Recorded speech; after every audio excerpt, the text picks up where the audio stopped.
திருச்சி மாவட்டத்தில் நாளை வாக்கு எண்ணிக்கை நடைபெறும் நிலையில் அதற்கான முன்னேற்பாடுகள் தீவிரமாக நடைபெற்று வருகின்றன. களத்தகவல்களை செய்தியாளர் ரகுவரனிடம் கேட்கலாம். ரகுவரன், இப்போ திருச்சியை பொறுத்த மட்டும் எந்த அளவுக்கு டஃப் ஃபைட் இருந்தது களத்தில் அப்படின்னு பார்க்கலாம். நீங்க இருக்கக்கூடிய மையத்தில் என்ன ஏற்பாடு செய்யப்பட்டிருக்கு?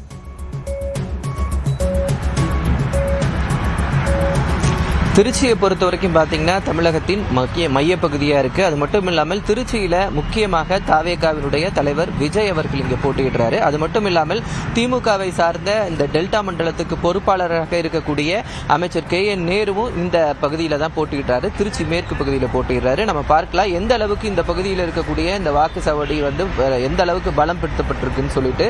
நீங்கள் இந்த சாலைகளில் 200 மீட்டர் தூரம் வரைக்கும் பார்த்தீங்கன்னா போலீஸ் பாதுகாப்பு போடப்பட்டு தடை செய்யப்பட்ட பகுதியாக இருக்கிறது. இரவு நேரம் இந்த பகுதியில் யாருமே உள்ளே அனுமதி கிடையாது. யார் யார் உள்ளே செல்ல வேண்டுமோ, எந்தெந்த பணியாளர்கள் செல்ல வேண்டுமோ அவர்களுக்கு தனியாக அடையாள அட்டைகள் கொடுக்கப்பட்டு அவர்கள் மட்டுமே உள்ளே அனுமதிக்கப்படுகிறார்கள். சிசிடிவி கேமராக்கள் 288 சிசிடிவி கேமராக்கள் பொருத்தப்பட்டு இந்த கண்காணிப்பு பணிகள் தீவிரப்படுத்தப்பட்டிருக்கிறத நம்ம பார்க்கலாம்.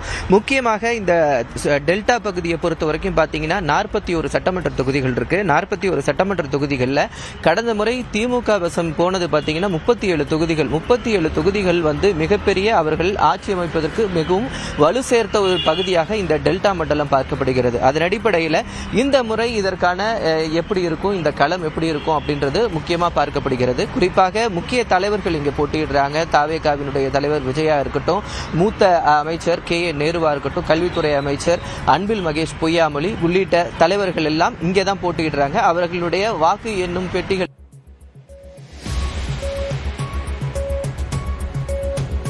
MR விஜயபாஸ்கர் மற்றும் காமராஜ் உள்ளிட்டவர்களும் இந்த டெல்டா பகுதிக்குள்ளதான் வராங்க. நாளை காலை 8 மணிக்கு இந்த வாக்குப்பதிவு எண்ணிக்கையானது தொடங்க உள்ள நிலையில் 8:30 மணிக்கு மேலேயே இந்த நிலவரங்கள் எல்லாம் தெரிய வரும் என்று எதிர்பார்க்கப்படுகிறது. முக்கிய தலைவர்கள் போட்டியிடக்கூடிய பகுதியாக இருக்கிறது. டெல்டா ஒரு ஆட்சி மாற்றத்தை ஏற்படுத்தக்கூடிய ஒரு தொகுதிகள் உள்ளடக்கிய பகுதியாகவும் பார்க்கப்பட்டிருந்தனால முக்கியத்துவம் வாய்ந்த இந்த தேர்தல் முடிவுகள் நாளை காலையிலிருந்தே நமது தொலைக்காட்சியில ஒளிபரப்ப இருக்கிறது. அதையும் நம்ம பார்க்க இருக்கிறோம். நன்றி ரகுவரன். திருச்சி மாவட்டத்திலும் வாக்கு எண்ணிக்கைக்கான ஏற்பாடுகள் தீவிரமாக செய்யப்பட்டு வருகின்றன. அது குறித்த விவரங்களை வழங்கியமைக்காக நன்றி.